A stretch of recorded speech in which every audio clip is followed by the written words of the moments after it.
Ronald read एक शांत और सरल व्यक्ति थे जो वर्मोंट के ब्रेटलबोरो में एक चौकीदार और एक गैस स्टेशन अटेंडेंट के रूप में काम करते थे।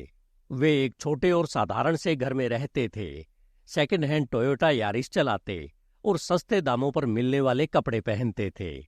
वे शहर के अधिकांश लोगों को एक ऑर्डिनरी वर्किंग क्लास व्यक्ति लगते थे। हालांकि जब रोनाल्ड रीड का साल 2014 में 92 वर्ष की आयु में निधन हो गया तो पूरा शहर यह जानकर शॉक्ड हो गया कि उन्होंने $8 मिलियन की एसेट अपने पीछे छोड़ी थी। एक जनरेटर और गैस स्टेशन अटेंडेंट ने इतनी संपत्ति कैसे एक्यूमुलेट की? इससे पता चलता है कि रोनाल्ड रीड एक मेहनती और चतुर इन्वेस्टर थे। उन्हें गैस स्टेशन पर अपने ब्रेक्स के दौरान फाइनेंशियल पब्लिकेशन पढ़ने और शेयर मार्केट के ट्रेंड्स की स्टडी करने की आदत थी। इन वर्षों में उन्होंने जनरल इलेक्ट्रिक और प्रोक्टर एंड गैम्बल जैसी वेल एस्टैब्लिश्ड डिविडेंड देने वाली कंपनियों में स्मार्ट इन्वेस्टमेंट की एक सीरीज बनाई। उन्होंने सीवीएस और जेएम्स मैकर जैसी लोकल कंपनियों में भी इन्वेस्टमेंट किया, जिनसे वे परिचित थे, जो अच्छा प्रदर्शन कर रही थी। रीड की कहानी हमें पैसे के मनोविज्ञान के बारे में कई वैल्यूएबल लेसन सिखाती है कि अपनी बैकग्राउंड या इनकम की परवाह किए बिना स्मार्ट फाइनेंशियल डिसीजन, पेशेंस और अपने इन्वेस्टमेंट की ठोस समझ के माध्यम से जितना आप चाहते हैं उतना धन कमाया जा सकता है। यह एक रिमाइंडर है कि पैसे और इन्वेस्टमेंट के पीछे की साइकोलॉजी अक्सर किसी की सैलरी के साइज से अधिक इम्पोर्टेंट होती है। मॉर्गन हाउसेल की द साइकोलॉजी ऑफ मनी की ऑडियो बुक किसी भी ऐसे व्यक्ति को अवश्य सुननी चाहिए जो यह जानना चाहता है कि हमारे विचार और भावनाएं हमारे पैसे को कैसे प्रभावित करती हैं। यह कहानियों, व्यवहारिक ज्ञान और व्यवहारिक युक्तियों से भरी हुई बुक है जो आपको बेहतर फाइनेंशियल ऑप्शन चुनने में मदद कर सकती है। आइए हम उन 8 कारणों को विस्तार से समझते हैं कि आखिर यह बुक आपको क्यों पढ़नी चाहिए। इनमें सबसे पहला कारण है जो इसे पढ़ने लायक बनाता है, वह है फाइनेंशियल बिहेवियर को समझना। मॉर्गन हाउसेल द्वारा लिखित the psychology of money book के माध्यम से आपके लिए फाइनेंशियल बिहेवियर को समझना महत्वपूर्ण है, क्योंकि यह ह्यूमन साइकोलॉजी और फाइनेंशियल डिसीजन लेने के बीच कॉम्प्लेक्स क्रिया में वैल्यूएबल इनसाइट प्रदान करती है। हाउसेल की बुक उन भावनात्मक और व्यवहारिक फैक्टर्स की पड़ताल करती है जो हमारे फाइनेंशियल चॉइस को संचालित करते हैं। ये आपको यह समझने में मदद करते हैं कि लोग अक्सर तर्कहीन फाइनेंशियल निर्णय क्यों लेते हैं। वास्तविक जीवन के एनेक्डोट और साइकोलॉजिकल प्रिंसिपल्स पर प्रकाश डालते हुए यह बुक आपको अधिक महत्वपूर्ण, अधिक जानकारीपूर्ण, तर्कसंगत और अंततः अधिक सफल फाइनेंशियल चॉइस बनाने के लिए आवश्यक ज्ञान से लैस करती है, जो अंततः आपको अपने लॉन्ग टर्म फाइनेंशियल गोल को प्राप्त करने के लिए सशक्त बनाती है। दूसरा कारण, यह प्रैक्टिकल विजडम प्रदान करती है।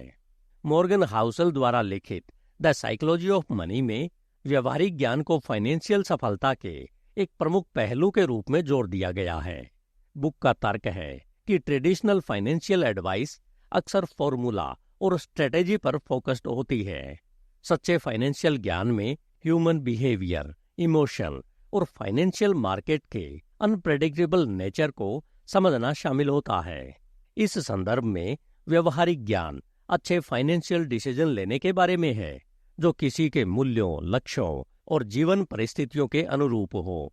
इसमें धैर्य रखना, आवेगपूर्ण व्यवहार से बचना और लॉन्ग टर्म थिंकिंग के महत्व को पहचानना शामिल है। हाउसेल का सुझाव है कि व्यवहारिक ज्ञान विकसित करके व्यक्ति मनी मैनेजमेंट की कॉम्प्लेक्सिटी को अधिक प्रभावी ढंग से पार कर सकता है और अधिक फाइनेंशियल वेलबींग प्राप्त कर सकता है। इसे पढ़ने का तीसरा कारण है कि यह हमें लॉन्ग टर्म पर्सपेक्टिव सिखाती है। मॉर्गन हाउसेल द्वारा लिखित द साइकोलॉजी ऑफ मनी में जब फाइनेंस और इन्वेस्टमेंट के मैनेजमेंट की बात आती है तो लेखक लॉन्ग टर्म पर्सपेक्टिव अपनाने के महत्व पर जोर देते हैं। बुक का तर्क है कि हमारे फाइनेंशियल डिसीजन अक्सर हमारे इमोशन, पूर्वाग्रहों और शॉर्ट टर्म थिंकिंग से प्रभावित होते हैं, जिसके हानिकारक परिणाम हो सकते हैं। हाउसेल का सुझाव है कि लॉन्ग टर्म माइंडसेट को अपनाकर आप फाइनेंशियल मार्केट की अस्थिरता से बेहतर ढंग से निपट सकते हैं, अधिक तर्कसंगत और इन्फॉर्म्ड निर्णय ले सकते हैं और अंततः अधिक फाइनेंशियल सिक्योरिटी और सफलता प्राप्त कर सकते हैं। पर्सपेक्टिव में यह शिफ्ट लोगों को समय के साथ पैसे बनाने में कंपाउंडिंग इंटरेस्ट की पावर, पेशेंस और डिसिप्लिन के बेनिफिट पर फोकस करने के बजाय क्विक सुधार और स्पेक्युलेटिव इन्वेस्टमेंट के प्रलोभन का विरोध करने में मदद करता है। इसे पढ़ने का चौथा कारण है कि यह हमें इन्वेस्टमेंट की अंतर्दृष्टि प्रदान करती है।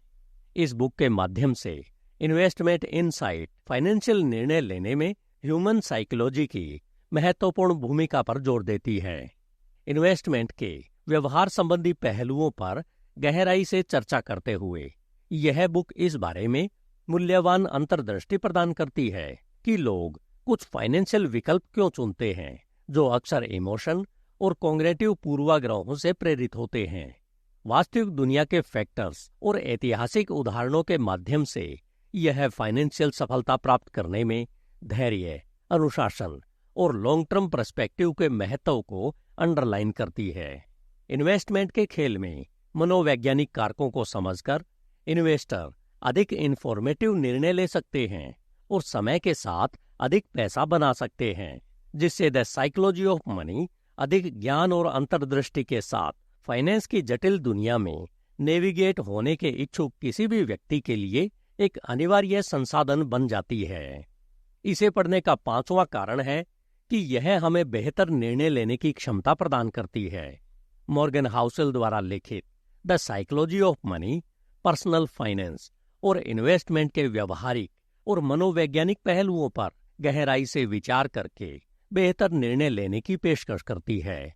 यह बुक आपको यह समझने में मदद करती है कि फाइनेंशियल सक्सेस केवल नंबर्स के बारे में नहीं है, यह हमारी भावनाओं, पूर्वाग्रहों और व्यवहारों के बारे में भी है। रियल लाइफ की स्टोरीज की खोज करके हाउसेल बताते हैं कि कैसे सामान्य कॉग्निटिव पूर्वाग्रह खराब फाइनेंशियल डिसीजन का कारण बनते हैं। इस जागरूकता के माध्यम से आप उन पूर्वाग्रहों को पहचानना और कम करना सीख सकते हैं, अंततः अपने पैसे के साथ अधिक इन्फॉर्मेटिव और तर्कसंगत विकल्प चुन सकते हैं। यह बुक आपको अपने फाइनेंस के साथ एक स्वस्थ और अधिक प्रोडक्टिव रिलेशन बिल्ड करने का अधिकार देती है, जिससे निर्णय लेने की क्षमता में सुधार होता है और लॉन्ग टर्म फाइनेंशियल वेलबींग प्राप्त होती है। छठा कारण जो इसे पढ़ने के लिए आवश्यक बनाता है वह है प्रैक्टिकल एडवाइस। मॉर्गन हाउसेल द्वारा लिखित the psychology of money human behaviour और फाइनेंशियल डिसीजन लेने की समझ में निहित व्यावहारिक सलाह प्रदान करती है।